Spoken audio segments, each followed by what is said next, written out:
The Children of Quetzaltemir Chronicles. An analysis of the canvases made from the wood bast fiber show that the chronicle has been recorded for at least 500 years. The older chronicles tell of a bleak historical period of the tribe's decline due to an unknown virus. The symbols on the canvas resemble High Gothic letters, but the inhabitants do not know the origin of their meaning, claiming that the sacred knowledge was bestowed upon them by Quetzaltemir himself. This character, revered as a god, obviously originates from the Imperium that we know, his exact name either lost or adapted in accordance with local phonetics. The only other sacred symbol in the tribe reveres is the Aquila, the two-headed eagle god. A group of the most interesting canvases depicting tragic yet heroic deeds was confiscated and taken on board for further investigation. Many of the words made up from the scrambled Gothic symbols were very easy to decipher, such as banished, sacrifice, valley, or land/lands, as well as death, incomprehensible, and merciful. Well, it's a bit of a weird collection of words there, isn't it? You know, not much overlap. This pod was most likely talks about some sort of sacrificial pilgrimage. A priest has confirmed my theory. Any tribesmen who have committed an offense can atone by sacrificium, a journey to the Deadlands full of unknown deaths. Amazing. The adepts that have... How do you know it's the Deadlands, then? If the deaths are unknown, how do you know it's the Deadlands? The adepts that I've sent to investigate the Deadlands have not returned yet. Shocking. They went to the Deadlands and didn't return. Who could have seen that coming? It's called the fucking Deathlands. Alright. Y'all got anything else around here?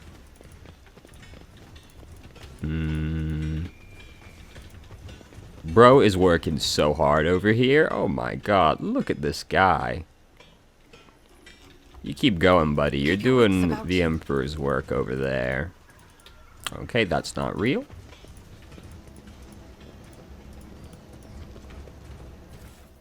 Let us not dawdle.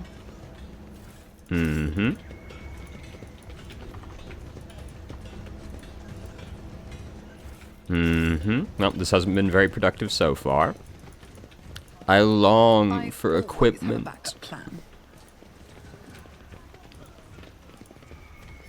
Ugh.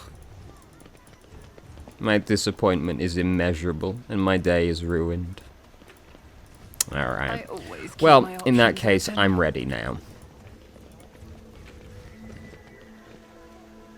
Please talk.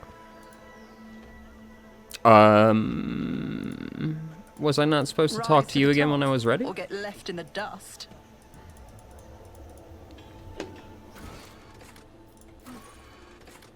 Right.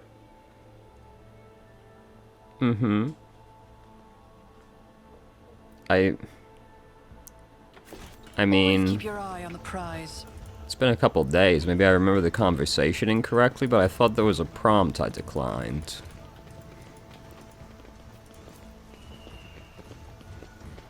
Perhaps I'm crazy? Oh. The forest height lasts an entire day. In the golden rays of dusk, the rogue trader sees a small hill crowned with an aquila, a double-headed eagle totem made from plasteel and rockcrete components of an ancient ship. The foot of the hill provides a much less scenic view, however. The soil is stained brown from all the blood, or all the flesh, even, smeared upon it, contrasted only by the white specks of bone shards mixed into the dried-up bloody mess. Delightful. A turret, you say? The vicinity of the carefully erected place of worship is quiet and peaceful. Whoa, wait, that leaves. Hold on. And done. Okay. Let us not dawdle. Keep a sharp eye. Decayed Drakkari remains rest among the forest of Quetzaltemir, along with the world's sorrowful past. Okay. What did you see? Ah. Elite blast pistol. You have one, right? This is better. Doesn't apply one stack of melting. Yeah, But the number is higher. So who am I to argue? What is this?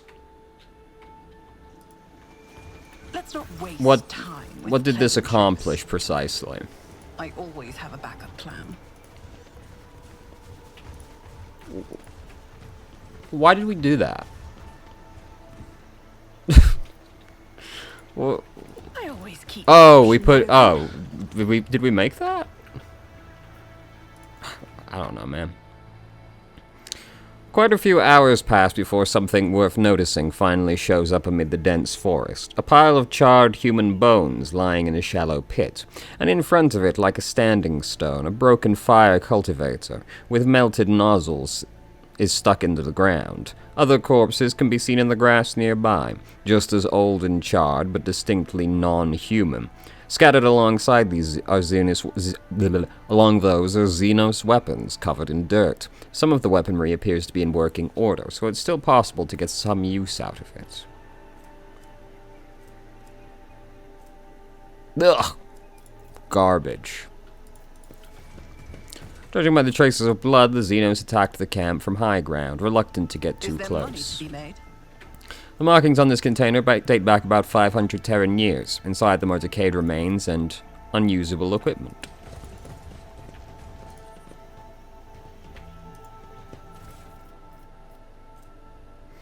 The Crucible of Torment. They're both the Crucible of Torment. Ugh.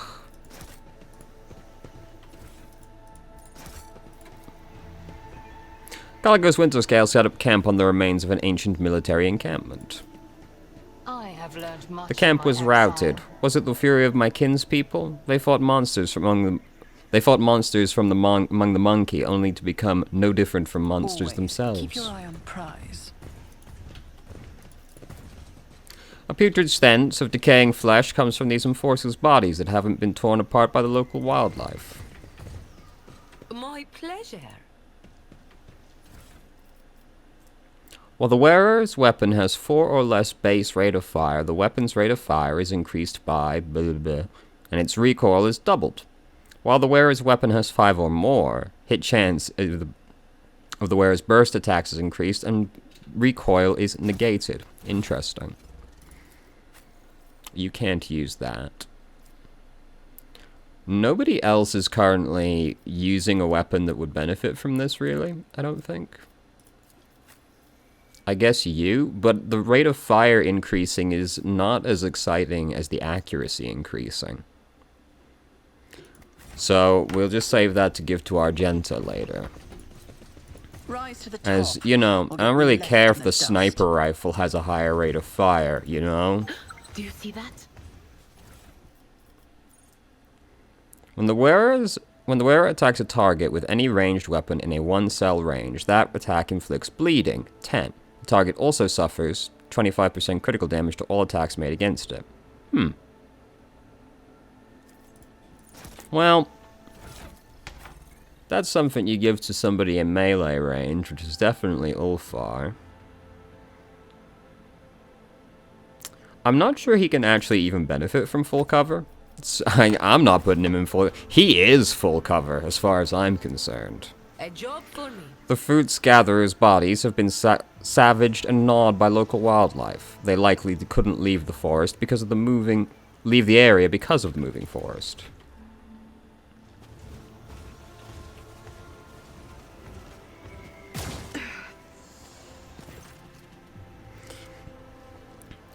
Don't seize your axe yet, my lord. More game rears their head, eager to lose them. The mountain of muscle next to the laughing rogue trader menacingly rolls its shoulders. You recognize the hulking man as Wharton the Grey, arch-militant to Caligos Winterscale, who accompanied his master to your Maggio Assessio. Caligos briskly turns on his heel. The blade of his power axe shines threateningly in the sun, covered in fresh blood. Upon seeing you, he breaks into a bloodthirsty grin. You repeat yourselves, Xeno scum. Do you really believe I'll fall for your trick twice? "O Starborn, graciously allow this priest to speak. The one before you is not." "Silence!" Caligos barks at the old man, his eyes blinded by blood and rage. "I did not feed you to the forest beasts for one reason and one reason only. You may still be of use. If you do not want to die with these Xenos, shut your mouth." Marzai smiles at Winterscale's return. "What an intriguing monkey. I would test whether his ability matches his audacity."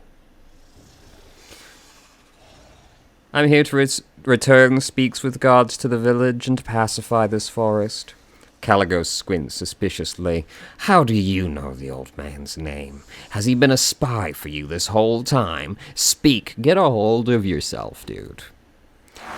As Caligos bares his teeth ominously, the old man quickly starts whispering something in a strange seashell-like adornment he wears. Brown sparks flash in Caligos's hair, and a cloud of steam suddenly bursts from your mouth. "What?" "Loathsome old twig!" Caligos angrily shakes his head, trying to throw off the psycho's spell. When your gazes meet again, recognition dawns on his face. "Is that you, new blood? Fancy meeting you here. What in the void are you doing on my world?"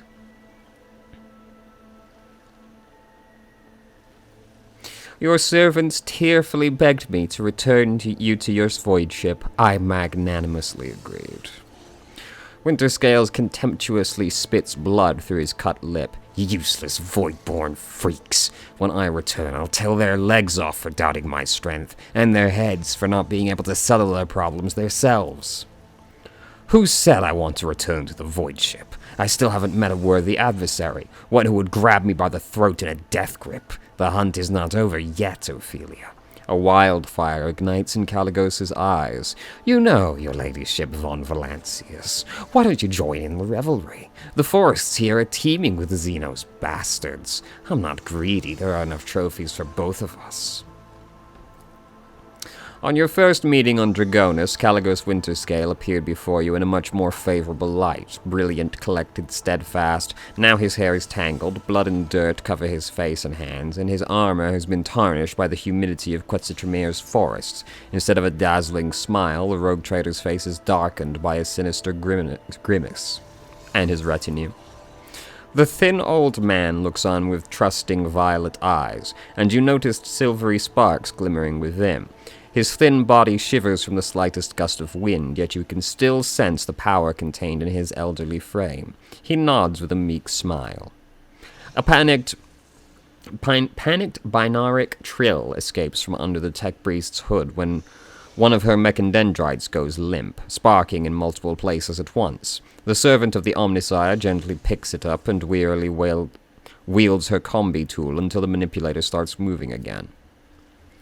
The tall navigator, in ragged clothes of silk and silver, proudly wears the coat of arms of House Cassini. Half of his face is ruined by a fresh scar left by acid. "Ophelia von Valancius." The navigator nods politely. Though he tries to hide it, his voice is filled with pain and suffering. "Sssss." The slith mercenary looks around viciously, frantically clutching their weapon. Their bodies peppered with wounds, both old and new, some rotting and some healed. Their yellow pupils narrow when you lock eyes, but the Xenos quickly loses interest. Wharton the Grey has not changed much since your last meeting. Still the same brute of a man with bloodshot eyes and a dull expression on his face. However, unlike Caligos's other servants, the arch-militant does not look exhausted, and neither does Caligos. Both are filled with rage and thirst for battle, as if the hunt has only just begun. "I should like to ask you a few questions about your presence on Quetzalcoatl." "Really? And I should like the tenderest sea serpent steak and a bottle of Calixian amnisec. What misery! For 10 moons already I've been forced to subsist on grass roots and insect larvae." Caligos growls restlessly. "Save your questions for later, Ophelia. I'm not talkative when hungry. Let's find a way to the old man's village, and then I'll give you your audience." The old man guiltily lowers his head. The forest home of this priest and his people had always been full of wisdom and life, but the fire rain called by the outsiders from the darkness one great moon and one small moon ago angered the forest. This priest must find his way home, to the heart of Quetzaltemir, and perform the soothing ritual alongside his tribe. Until he does, the spirits will suffer and twist the trails. Until he does, the Starborn will not be able to return to the stars.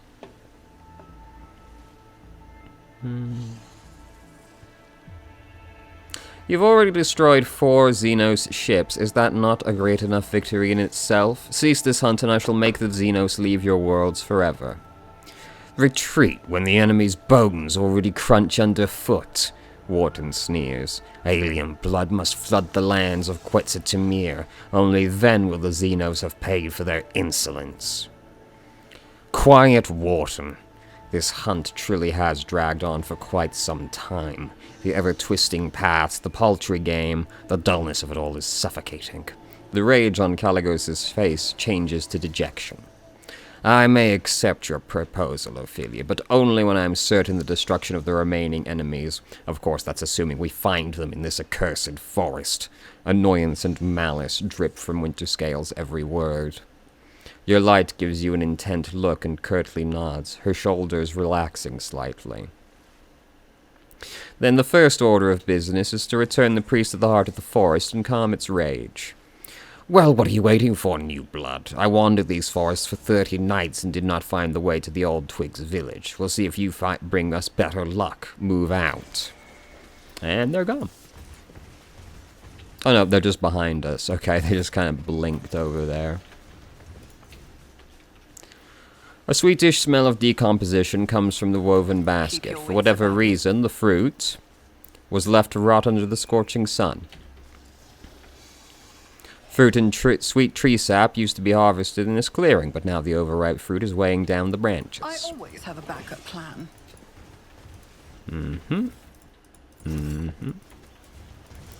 Sure are a lot of goods on this planet, given how, you know, Let us not dawdle. uninhabited it seems.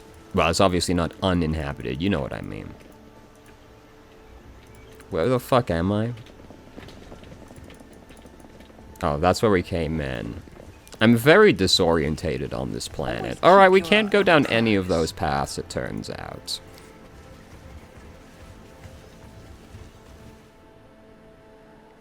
The rogue trader has never seen an anthill of such size before, but the most disturbing thing about it is a xenoskeleton tied to the anthill with bonds made from some unknown material.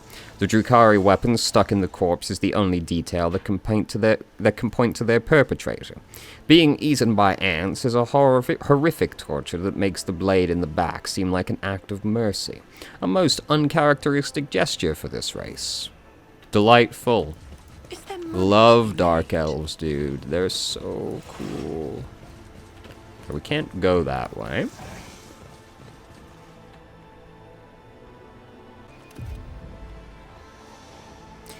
The forest is alive with the constant rustling of thick leaves and the creaking of wood. It is as if the trees themselves are walking around like lumbering, looming people. But surely it's just a trick of the eye. Plants cannot walk, can they? Well, what do we Well, have here? there is a pretty bad horror movie about Triffids, you know. It's kinda cringe. Each of the wearer's critical hits made with a ranged weapon increase their melee weapon critical damage by strength bonus until the end of combat. Well, that's about as made for Ulfar as you can possibly get. No, come on. You can put a cape on, dude. You're wearing a cape.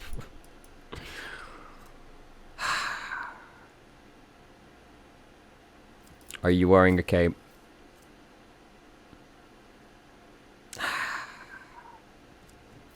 How disappointing.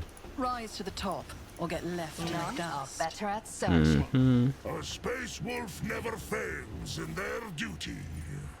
Stupor. What does it say at the bottom? If Deadeye shot using this weapon deals critical damage, it stuns the target for 1 turn. Well. How... Oh, fuck's sake. Must not have features. Okay, well. Jai? Congrats. The time-worn Imperium breastplates and chainswords are gleaming amid the mummified remains. Why are you doing that? The tattooed mummy lies in a ceremonial pose, dressed in bizarre fur attire with an aquila burned into its forehead. One and it's done. The unknown captain's body has been preserved thanks to the properties of the local troposphere. Traces of inky secretions are visible on his skin, evidence of poisoning by a rare Drukhari toxin. Naturally. My pleasure.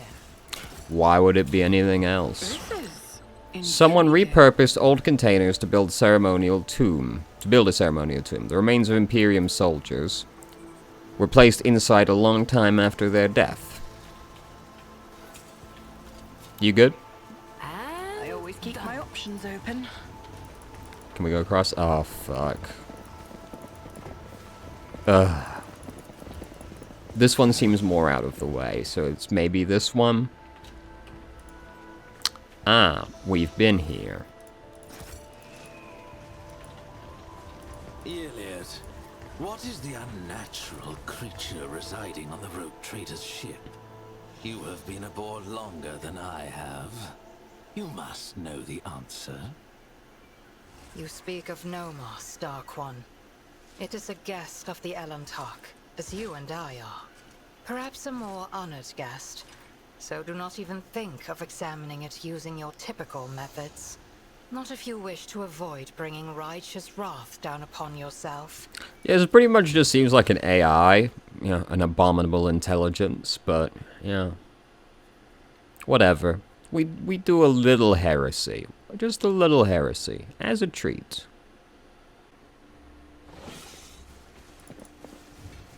We did it.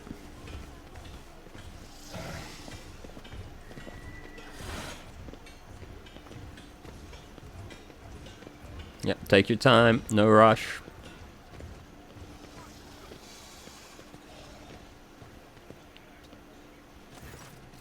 Everything happened just as Speaks with Gods foresaw. The Starborn are back, and with our... Enough of your bleating, old hag. I already told you your speech offends me so. It makes me want to cut out your tongue. Caligos waves the woman away and turns his flinty gaze on Speaks with Gods. I am sick and tired of aimlessly trudging through the woods, old man. I'm a hunter, and without a quarry I turn into quite the beast. Humbly covering his eyes, the priest nods slightly. Speaks with Gods is ready to conduct the ritual, O Starborn. The heart of the forest is calling out to me. So let this priest serve his gods not in word, but in deed.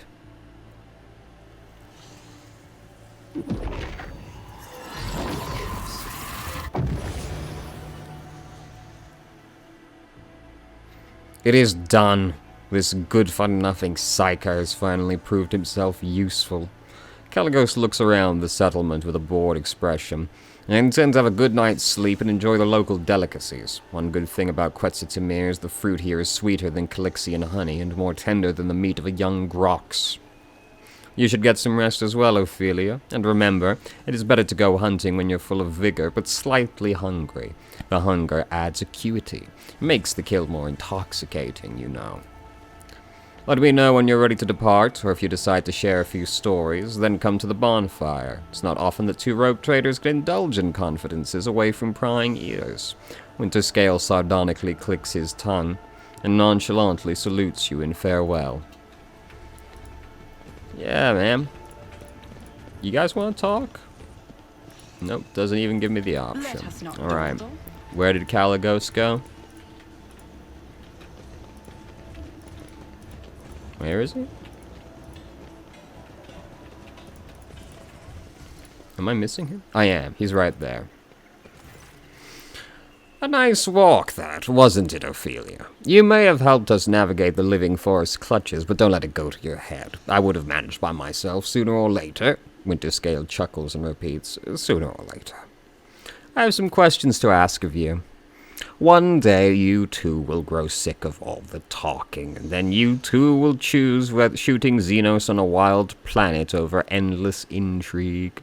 Cheerful notes ring in Caligos's voice. Fine, we have plenty of time, so be it. I'll give you a private audience. If dear Chorda knew how close-knit we'd become, she would have surely branded us as conspirators. We are not friends. Let's discuss the Eldari problem. You care about them that much, New Blood? Caligos bellows in disdain. Go ahead then. Try to convince me the vile Xeno scum deserve the mercy of Caligos Winterscale. But remember, you only get one chance to try. 96, 70, 100. If you were to agree, you would have a rogue trader and the head of a powerful dynasty in your debt. Frankly, your desperation excites me, Ophelia. It would even make me want to know whether you're driven by foolishness or treachery and cool calculation. Winterscale looks at you appraisingly, scratching his chin. Well, I'm quite curious to see how large a dagger you might stab me with. I shall think on your offer, but that is the only promise you will get from me. Stop calling me New Blood. Caligos laughs openly. Maybe I will, maybe I won't. Wait around for a couple of decades, New Blood, and let others get used to you. It's not often we have a fresh rogue trader in our circle. I hear you've decided to oppose both the Lord Inquisitor and the Chorda dynasty. Avoid Kraken may eat them both for all I care. Winterscale makes a wry face and clenches his fist in anger. Acting as if their war on heresy in the Expanse is just starting. Ha! I've been living it for decades, and I don't need an inquisitorial preacher, and I certainly don't need Incendia's goodwill. Tell me about Quessa Tamir. Your inquiries are curious, to be sure. Quetzal Tamir is a planet with a rather dreary backstory. A long time ago, it has supplied my great-grandfather with tons of succulent fruit and thousands of cargo containers filled with special building fiber processed from the local forests. The population all lived in large cities a safe distance away from the tangled paths and trees, and then this quiet life was dashed by Xenos raids. They burned down the cities and shackled our people faster than our ships could help. In the end, the local governor ran away, leaving the remaining people at the beast's mercy. And the people, in turn, fled the big cities that attracted the Xenos. And that is how the forests that the rabble feared became their salvation. The planet fell into decay, there was no one to populate the cities, and there was no one to extract resources. Quetzal Tamir expected 3 new arcs filled with settlers to arrive from the Imperium, but in 500 years not one of them has reached the Expanse. Do not turn your gaze to me, Elantok. It was not my kin who desolated this world. We'll find out. Marzai gives Caligos a lazy look. I remember the times when this planet was nothing more than a source of amusement for the Cabals. When its supply of squealing meat ran dry, so did our interest. Winterscale examines him as if thinking of the most efficient way to snap his spine. And now the beasts have returned to become meat for my amusement. Glorious. How did you survive in the forest all this time? The forests of Quetzal Tamir are not like the jungles of Catachan, New Blood. The only thing that could kill you here is your own stupidity or an unfortunate coincidence in the form of a stray Xenos or a rare predator. Rainwater for breakfast, nutritious larvae for lunch, and fermented fruit in place of wine for supper. One could not wish for better hunting grounds. Caligos laughs and falls silent, evidently unwilling to share the details. I have noticed that your people look utterly woe-begone, while you do not have a single scratch on you. That means that my people are weaklings, and I shall change them that soon. As for me, I've been of stout constitution since the day I was born. At first, Caligos shrugs his shoulders indifferently, but after looking closer at his companions, he raises his brow in surprise. It seems the rogue trader just realized the validity of your words. I saw the corpse of your seneschal at the forest camp. The old man was a weakling, and that's why he's dead. That's what happens when you can no longer fulfill your duty to your master. Wharton grins in contempt, his entire being expressing his disdain for the seneschal. Caligos carries himself with an air of indifference, but the sudden furrows on his forehead betray his regret. Many fine warriors have perished on this world. Raise a toast to their name when you can. It's time to go seeking Eldari. It's about time indeed, Ophelia. Caligos gives you a friendly pat on the shoulder and summons his retinue with a gesture. It may take a while to find their trail, but Wharton here has a keen eye, and his sense of smell can rival any old dog. We'll do just fine, especially with the forest being on our side now. Let's go and try not to fall behind. Please don't make me look through the forest maze again.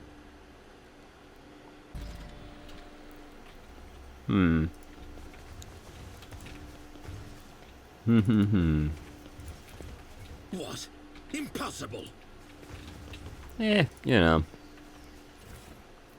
That's it. Direct damage? Does that mean like true damage? Always keep your eye on prize. So... this is not a path.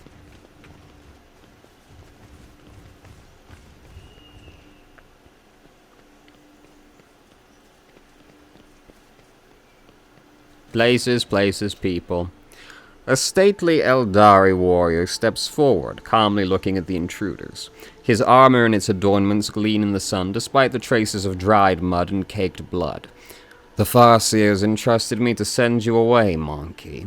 The smooth voice of the Xeno sounds out in place of the rough wilderness of Quetzalcoatl. However, I recently stopped meekly heeding their counsel. And besides, there's my sister among you. I'm curious what the outcast's message is. Well, look who it is.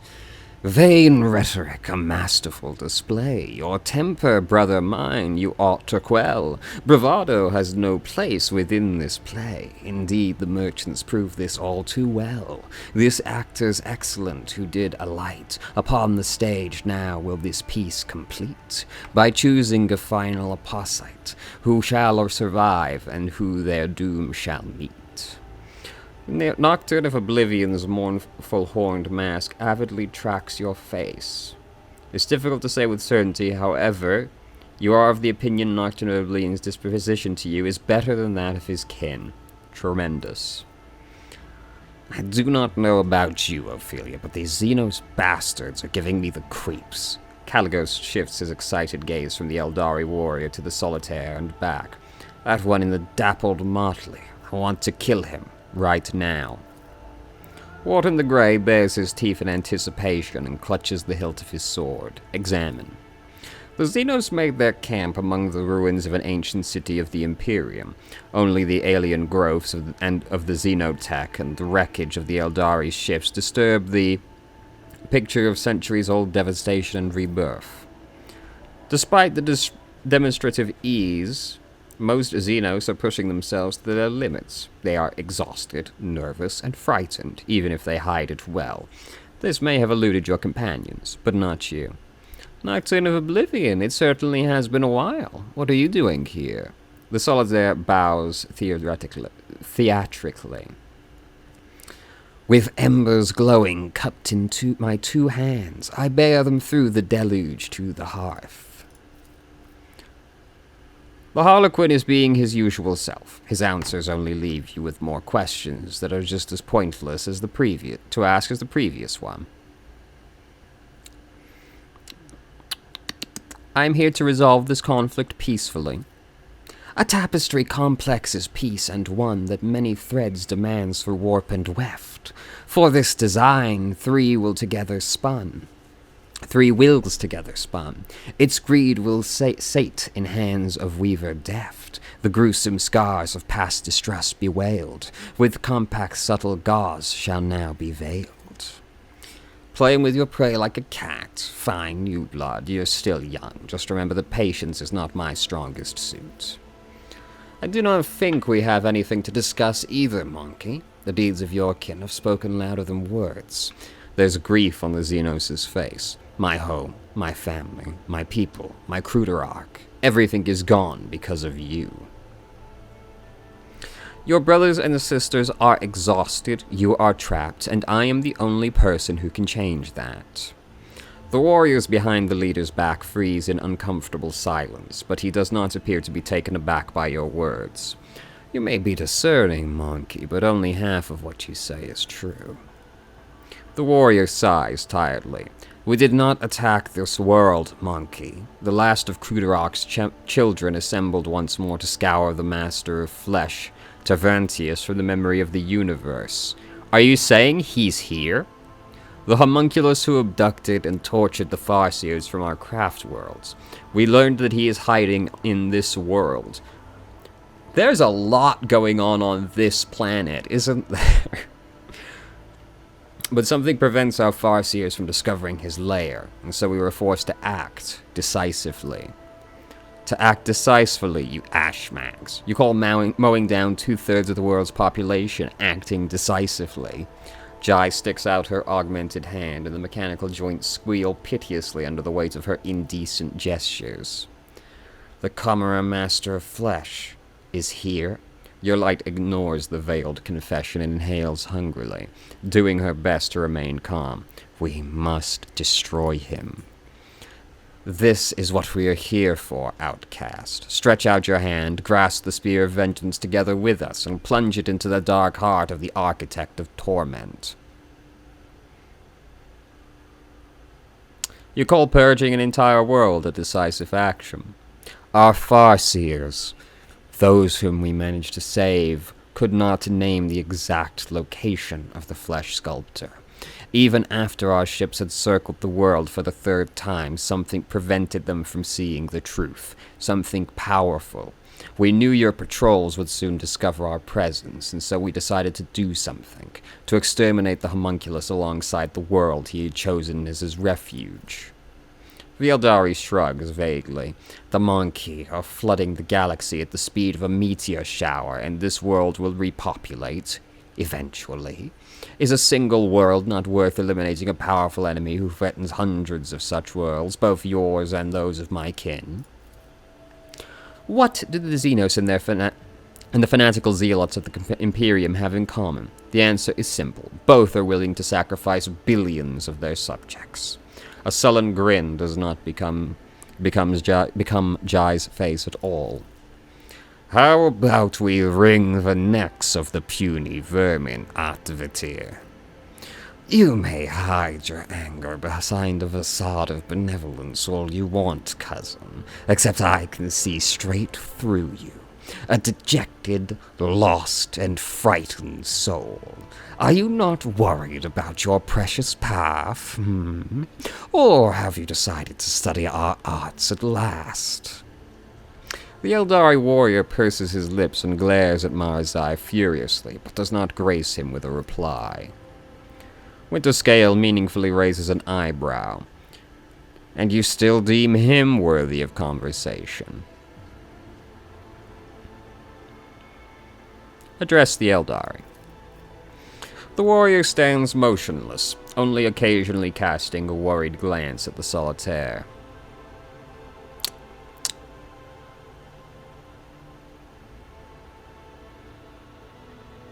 I mean, this is kind of a stupid question. Tell me about the homunculus. Where is he? I will not say a word until you let my kin depart from this world. The warrior squares his shoulders, but whether out of fatigue or to make his words more impactful is hard to say.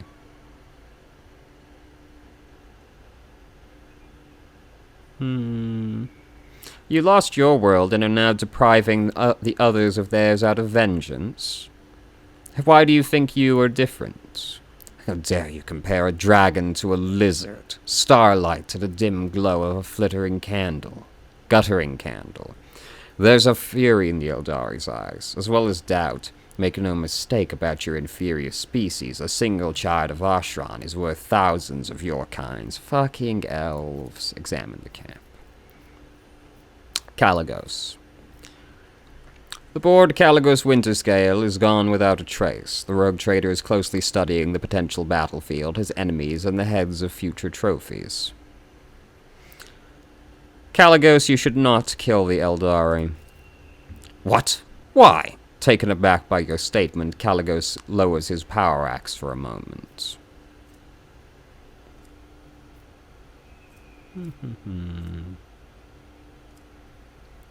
Look at yourself, Caligos. You're becoming a monster whose only desire is to kill.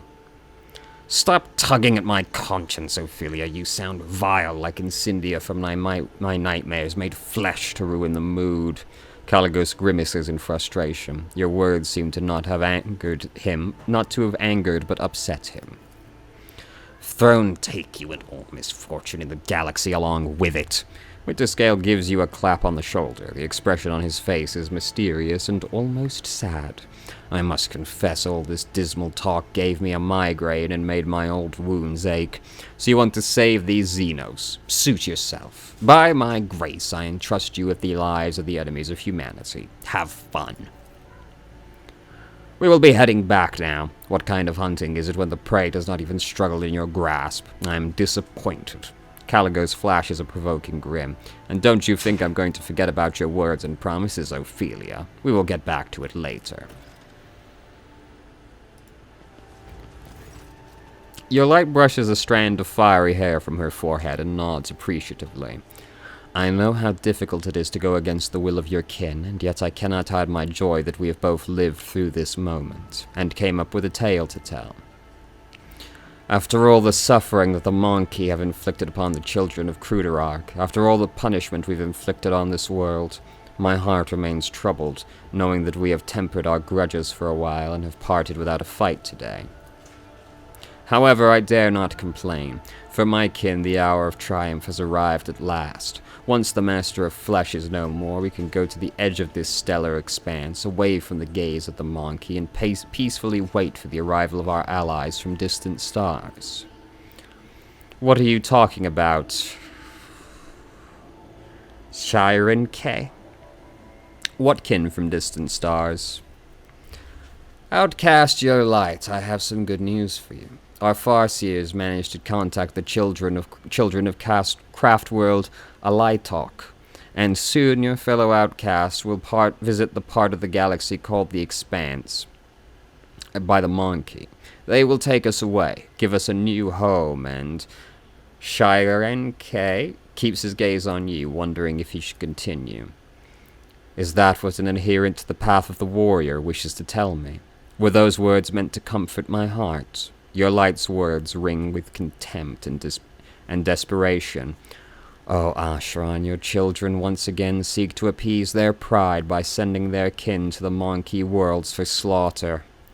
The Farsteer's mistakes doomed Cruderark, Shirenke, and their excessive cruelty and thirst for vengeance almost ruined those of us who managed to survive against all odds inside the void between the alien stars.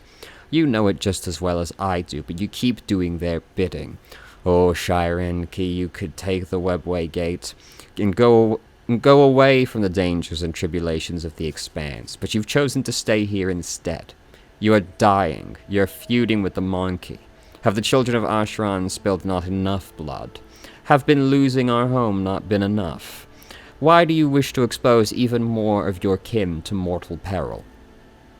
Shirenke's iron will falters under your light's relentless pressure. It is too late to change anything. The deed is done. The will is honored. The outcasts from our light talk will come to the local stars, and we will leave alongside them, sister.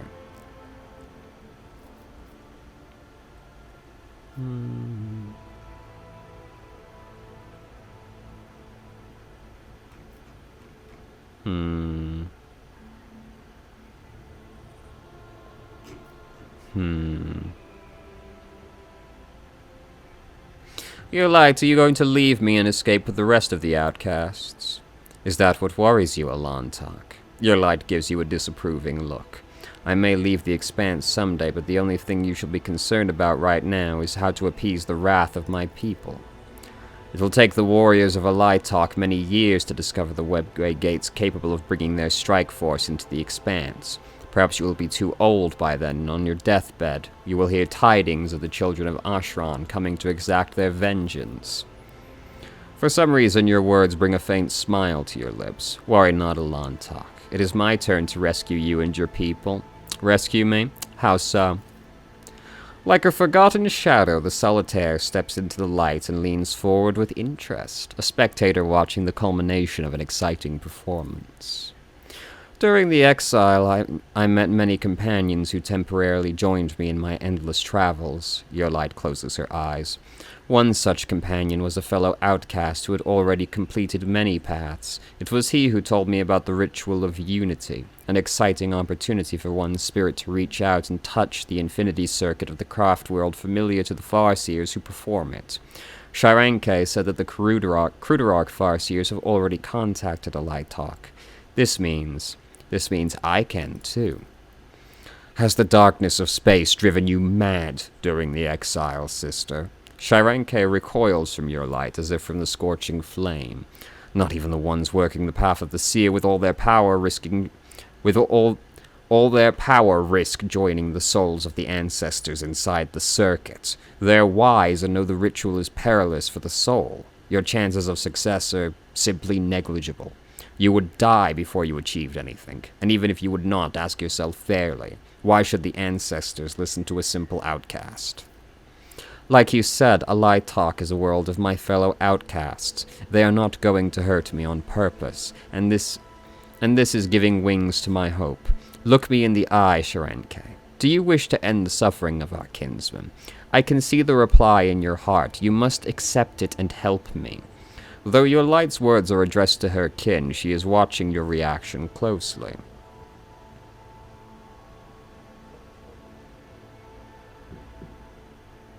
You take care of it. Unless the warriors of a light talk arrive in this part of the galaxy, the sons and daughters of the Cruderark are going to perish among the worlds of the monkey. Is this the fate you wish for us? We will find another way.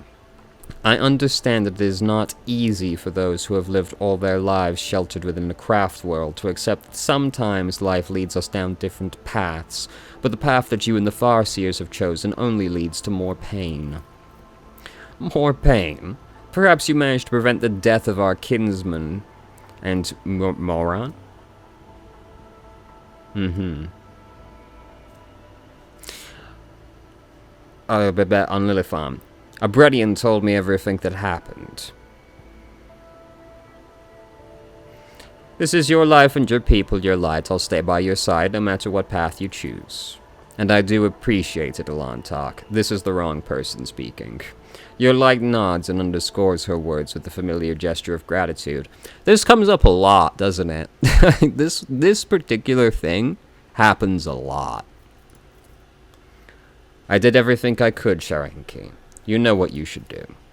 The solitaire does not intervene, but shifts his gaze to Shirenke as if expecting to hear the last line of the play before the curtain falls. May Ashran forgive his children. Shirenke sighs and gestures to a few of his warriors. Fetch the Farseers. Tell them the outcast wishes to perform the ritual. We will wait for them here.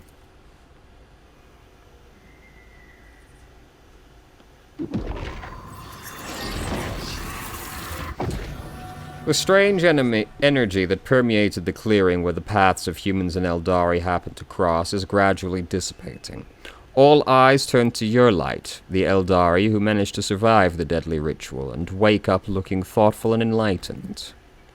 Have you survived?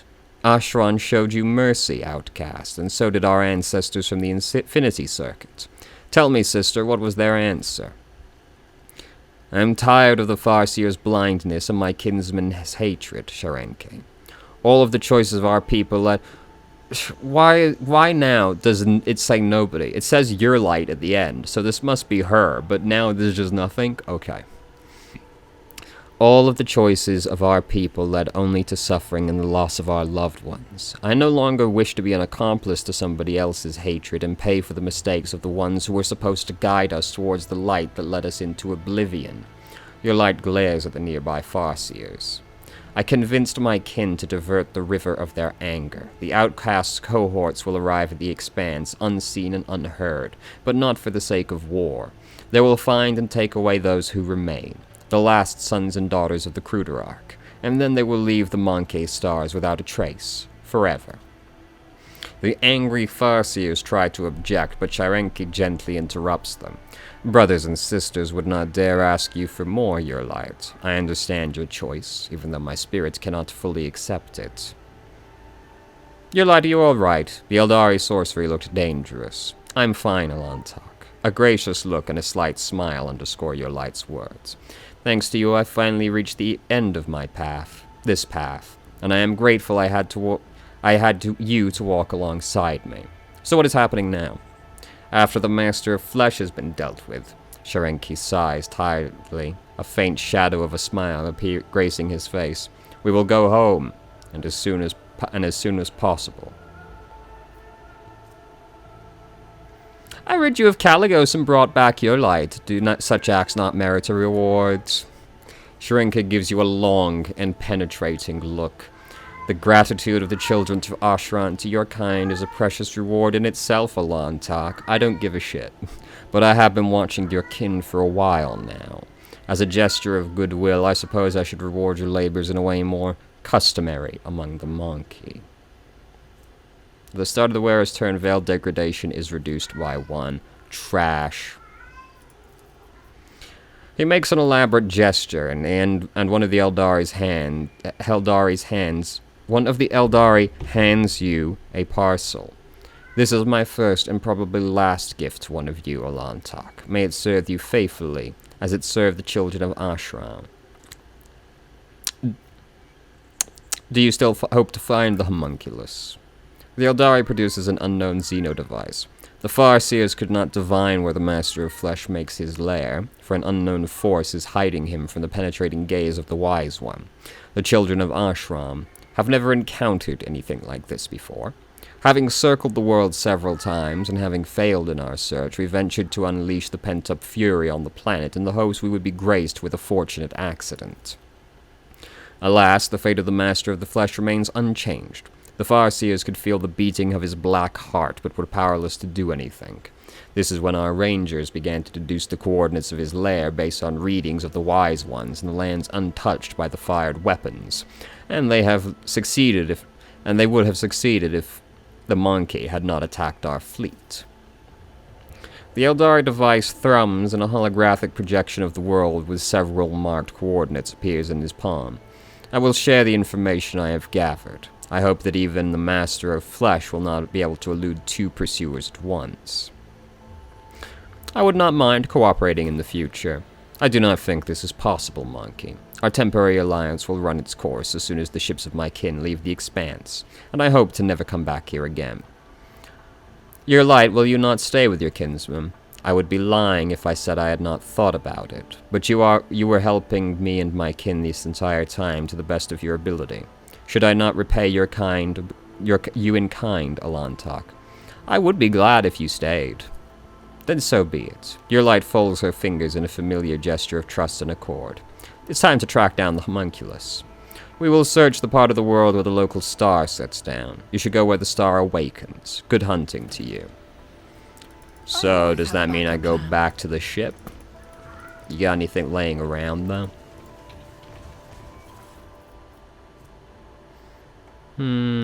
Does this do anything else? Target must pass the toughness test or become blinded. Okay. Not great. The wearer's chance to suffer a critical hit are reduced by 20%. 15% of the wearer's willpower is more than 70. Is this better than yours? Well, it's better base, so, you know, you can have that. Rise to the top, or get left in the dust. Great job, team. Hey, Nocturne, do you want to talk? I align my path Is that a no? For now. No, you don't want to talk? Alright, fuck you guys. Options open. It's fine. It's not like I wanted to talk to the weird guy or anything. Back to the shuttle. Delightful. Let's get the fuck out of here. Man, that planet was kind of tedious, I won't lie to you. Didn't really enjoy my time down there that much. Couldn't really tell you exactly why. Just something about it was kind of annoying.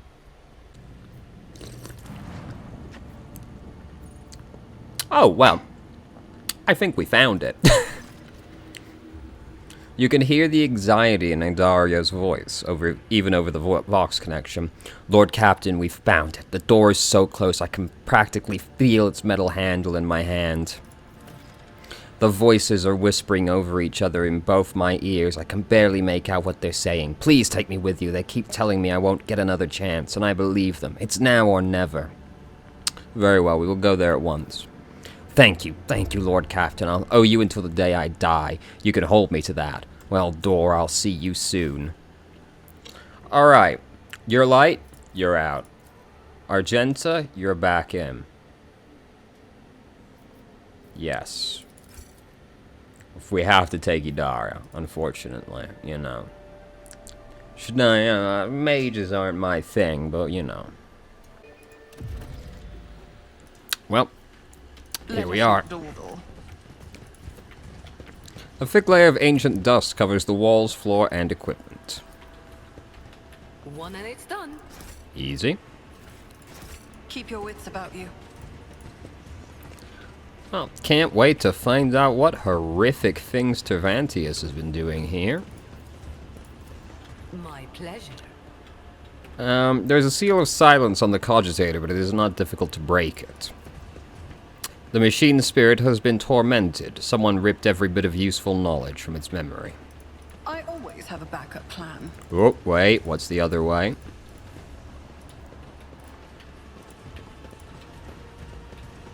You're staring at me again, sweet-voiced monkey. Rest assured, I am watching your every move, Abomination. When you betray the rogue trader, and you will, I will be ready. The furnishings are clearly fitted for human comfort, but everything is covered in a thick layer of dust. I always keep my options open. Blech. That was it? God damn it. Some secret that was.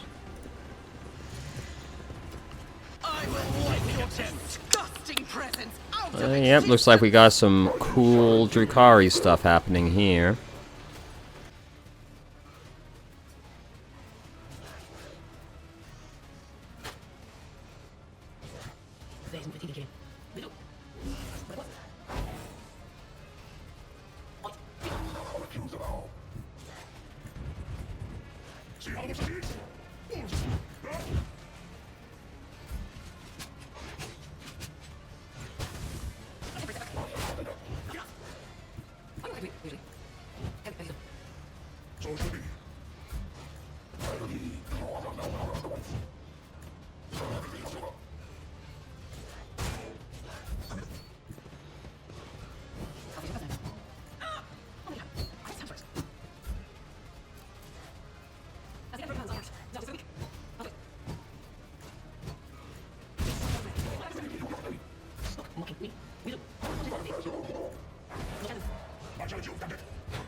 Man, Ulfar is so fucking strong, dude. Unsurprisingly, you know. He is a space marine, but man, my guy shreds. Throw that in the trash. And they just can't hit him. He's just undamageable for the most part. Also to be expected, but... Damn it! I mean, just bad luck. Is there money to Oh, be so made? true, Jai. Yeah. I cannot be leashed. Mm-hmm.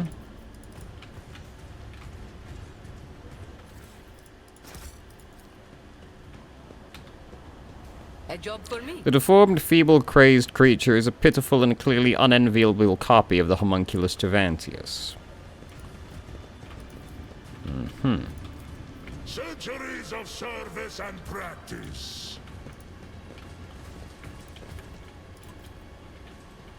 One and it's done. Easy peasy. Cage bars and floor covered in caked-on blood. Oh, this looks great. The Xeno's torture device has clearly been placed out in the open. It clearly sees regular use. Let us not dawdle. Idara stares intently at the solid wall in front of her, shifting from foot to foot and biting her nails. The wall looks like an ordinary plasteel and rockcrete surface, no different than any other. Lord Captain, this is it. The place from my visions. Even the scratches on the walls are the same, except for one thing. She points at the wall. That's where the door is supposed to be. The one I keep opening in my dreams every night. I've seen this moment so many times it feels more real to me than I am. My visions couldn't have lied to me. You should trust your feelings. Go ahead and try to open it. Open a door that doesn't exist? Huh, the things you say sometimes, Lord Captain. Well, it wouldn't be the strangest thing we've ever done. Oh, what the warp. What have I got to lose? Here goes.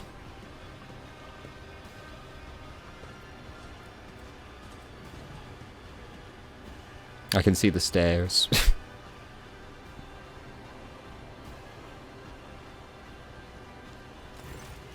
Idara steps closer to the wall and reaches out toward the non-existent door. As if in a trance, she clenches her fingers, as if gripping an invisible handle, and slowly turns it. You hear a click. A violent ripple tears through the space around the wall. A cacophony of whispers makes your skin crawl from head to toe like an unseen wave emanating from twisted, broken reality. Uneven rays of impossible, nauseating light break through the rockcrete, forming the silhouette of a doorway. Eventually, the vision passes, and you clearly see a door where a blank wall used to be. Idara turns to you with a wide and somewhat deranged smile. Lord Captain, we found it. It's the door, exactly like the one in my visions, which means my salvation is close. Let's not get too excited. Except, she frowns in concern, except it wasn't hidden by some force field contraption. It was a powerful warp barrier. I could never have removed something like that. It's like our arrival was expected and now they're inviting us in. We'd best be ready. Someone who knows their witchcraft is waiting inside. Marazai grimaces slightly. Whoever is waiting inside, I hope warp sorcery has not sapped them of their ability to feel fear or pain. My faith in the Emperor is stronger than any warp trickery. He protects us. Idara awkwardly clears her throat and nods, not looking too convinced. I hope you're right, Lord Captain. Taking a lightning bolt to the gut is something I'd like to avoid. So here's hoping the Emperor doesn't have anything more important to protect right now. But I'm the main character, Idara. Idra, I don't know, man. I've been saying it the same way for so long. Always keep your eye on the prize. I can't work out if you respect me for my abilities or despise me, big man. You're glaring at me now like you've just downed some sour amasec. Don't you like me? I am no fool. I will not insult a witch who knows the spirits, but I am not careless enough to forego a protective amulet in your presence. You are not to be trusted. Let me tend to your He has a lot of wounds built up, so let's just fix that. lie ahead. Disfigured bodies hang all over this old maintenance bay like worthless slabs of meat for which the owner could find no better use. Type. I always keep my options open.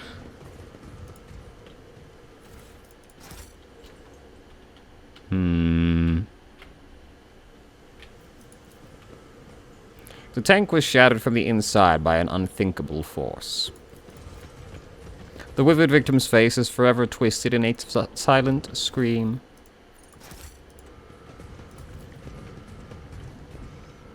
Revolting biomass, some elements of which can be interpreted as human features, floats in the green liquid. Love Drukari, dude. So cool. Ugh. It's all the way over there. Why would you do that? Why is that how you would try and disarm that? I should have known better than to trust the AI, but... Get left in the dust. Blast it. Duty prevails.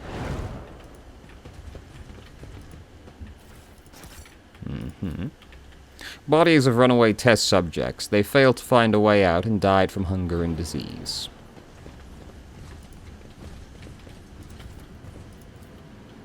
My pleasure. Plus 10 willpower and suffers 50% less warp damage. What have you got? You can't actually wear that.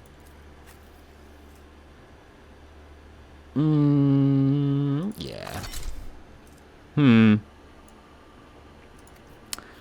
Turn off helmet. Oh, turn helmet back on. I forgot. Okay, I kind of thought this would be a loop from the end of this area, but I guess not. Keep your wits about you. Because I assumed this would not be critical path, but it's starting to look more like it as we go. Well, maybe not. We will see a contorted, agony-racked Eldari. Or more accurately, something that resembles one. Dozens of scars and sutures over his face. The sight of its misaligned joints moving under the skin makes your stomach turn, and its singular eye looks devoid of sanity. And yet as you examine the creature's tattered clothes, you can still recognize, albeit with some difficulty, the ceremonial raiment of a farseer. At last, my deliverance, monkey. The disgrace. The humiliation of falling at the hand of a lesser creature. Enough. The anticipation of this moment is all that has allowed me to retain a vestige of reason. End me now. Who are you? A hollow shell forced into servitude. Every thread of my being calls out to me, urging me to claim your lives, only stopped by the fading remnants of my former self. Quickly, I demand you give my death to me and break the shackles of this nightmare. The Farseer's crooked fingers reach for his temples, and now you notice the sinister-looking device on his head. Translucent threads coil in strange, sickening patterns around the Eldari's temples, sinking into the skin on his face, neck, and clavicles. In the dim, cold light of the laboratory, the device resembles glistening carrion worms that are mercilessly drinking the Xenos' mind dry. Idara gives you a puzzled glance. I think that's what we're here for? I can barely see the Xenos' aura in the warp. Must be the work of that thing on his head. So what are you? Tavantius' plaything, for Master used me, by means of that which now entangles my mind and bends me and my power to its will. I am the tool that conceals this lair from prying eyes with the energies of the veil. Had the monkey not heard my pleas for help, you never would have found me. Your pleas for help. The Eldari doubles over at an anguished paroxysm, his voice ringing like a taut string. My silent cries pierced the veils and sent visions of this prison beyond its walls. They carried with them all my dreams of deliverance and liberation. Is that not the reason for your coming? Idara bursts out laughing, her voice hoarse and hysterical. Oh, this half-baked guff is killing me. What? Does that mean it wasn't my own salvation I saw in my dreams? It was this half-dead Xenos' deliverance. Come off it. Don't you buy any of this, Lord Captain. He's just trying to mess with our heads. I don't know, Idara. What else do you think we're meant to do here? I've no reason to lie to you, monkey.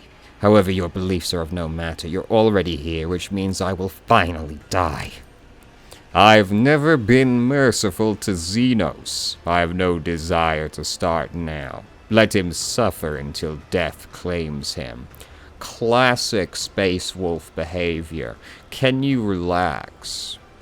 He was tortured by the same Xenos who held you captive and brutally murdered your friends. Your comrades in misfortune, in a way. Don't you have any sympathy for him at all? Comrades? What in the Kraken's asshole are you talking about? Ulfar shakes his head, perplexed. I am a descendant of the All-Father, and he is a vile inhuman. Compare me with a knife made of honest plasteel, broken in the homunculus's hand, and you'll find more similarities than I have with this wretch.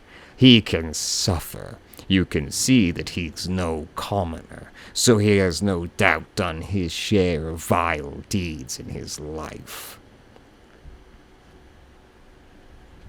I shall grant you a swift death. Let it be so.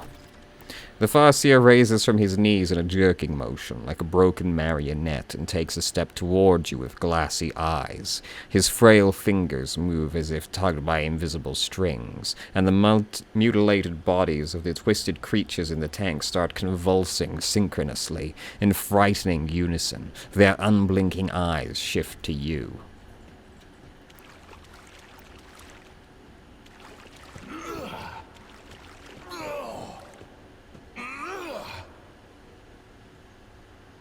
You're all remarkably clean. Your kind has no right to exist. But aren't these just all like basic enemies? Oh, no, one of them isn't. Oh, okay, fair enough.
Alright.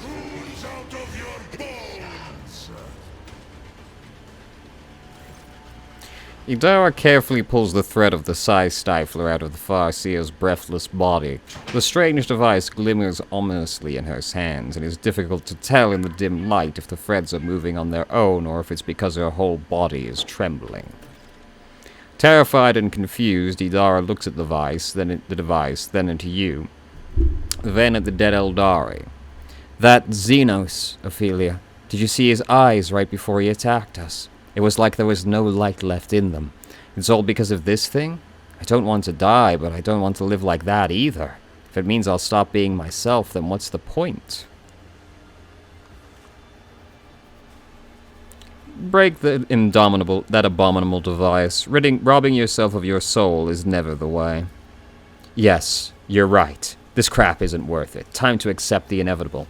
I can entertain those fantasies of a nice long life all I like, but that's all I'll ever be. Fantasies. Pretty tales to tell over a glass of Amsec to make real life seem less shitty.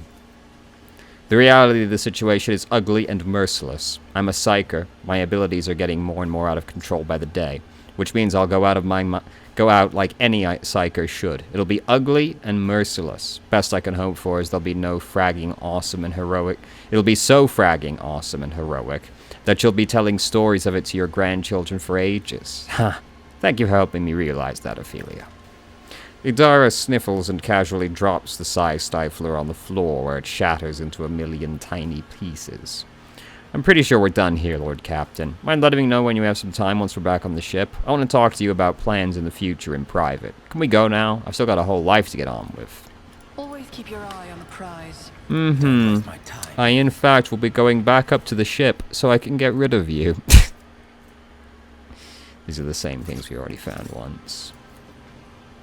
The liquid tank with repulsive green liquid contains a mutilated figure. It's difficult to say whether you're looking at a Xenos, a mutant, or a machine.